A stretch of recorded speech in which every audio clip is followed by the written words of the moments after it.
Ikaw ang nagnenegosyo, nagpupuhunan, nagbebenta, pero anong nangyari? Imbis na tumaas ang kita mo, ang tumataas ay gastos. Imbis na tumaas yung benta mo ay nanghihina. Bakit? Dahil sa krisis. Ang tanong, paano tayo makaka-adjust at makaka-survive in times of crisis?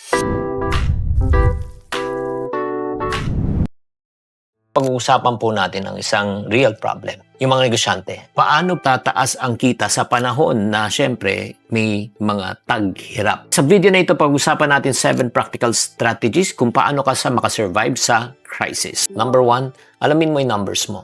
Huwag ka manghula. Real talk. Maraming negosyo po ang busy pero walang kita. Bakit? Malakas ang benta in terms of gross pero kinakain na sila ng overhead, tumataas na kasi yung cost of goods, gasolina at lahat. Pag nag-ending, nako, wala na palang kita. Kaya tanungin mo, sarili mo, magkano ba talaga puhunan mo per item? May tubo ba? Ano ang bestseller? Ano ang nalulugi na kailangan mo na tanggalin? Kung hindi mo alam, nako, maniwala ka. Para ka nagnenegosyo na naka-blindfold. Ang suggestion ko po sa inyo, alamin nyo muna ang inyong numero bago ka magpatuloy. Strategy number 2, hindi dapat magbaksak ng presyo. Dapat mas maging sulit. Hindi lahat ng problema it's a price problem. Minsan yun po nangyayari. Mahina benta, baba natin ang presyo. Minsan kasi yan ang nakikita ng problema ng tao. Pag humina benta, baba natin ang presyo. Pag binaba mo yung presyo, lalo ka pang mawawalan. Hindi presyo ang sagot, kundi dapat malinaw na value. I-upgrade mo. In other words, ayusin mo yung packaging, bilisan mo yung delivery time, maglagay ka ng bundle or freebie para mabigyan ng value. Number 3 strategy, bigyan mo ng choice ang customer mo sa panahon ng crisis.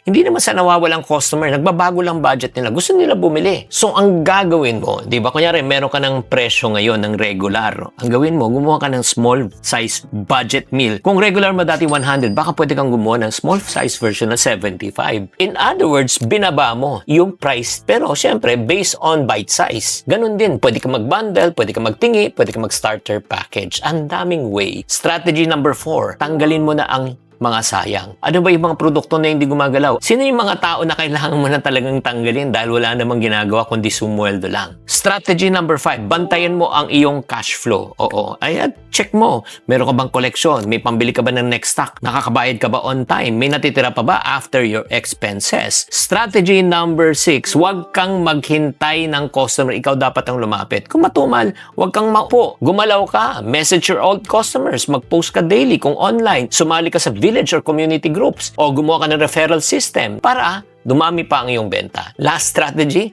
be friendly. Alam mo, sa panahon ngayon, huwag ka nang maging masungit. Dapat maayos kang kausap. Mabilis kayong sumagot. Tumutupad sa usapan. May malasakit sa customer. Sa panahon ngayon, mayroon pa rin pag-asa sa panahon ng krisis. Alamin mo yung numero mo. I-upgrade mo yung value mo. Bigyan mo ng option yung customer mo. Putulin ang mga sayang. Bantayan mo ang cash flow mo. Gumawa ka ng paraan at syempre, maging proactive ka. Sa krisis, doon mo makikita ang mga tunay na negosyante at mga wannabe negosyante. Kaya kung ikaw ay isang business owner na tagal lang struggle pero kailangan mo ng gabay, I would like to coach you one-on-one. Pero hindi to para sa lahat. If you're interested for me to coach you one-on-one, puntahan nyo na lang yung comment section at click nyo na lang po yung link to fill up a form to see if you are qualified.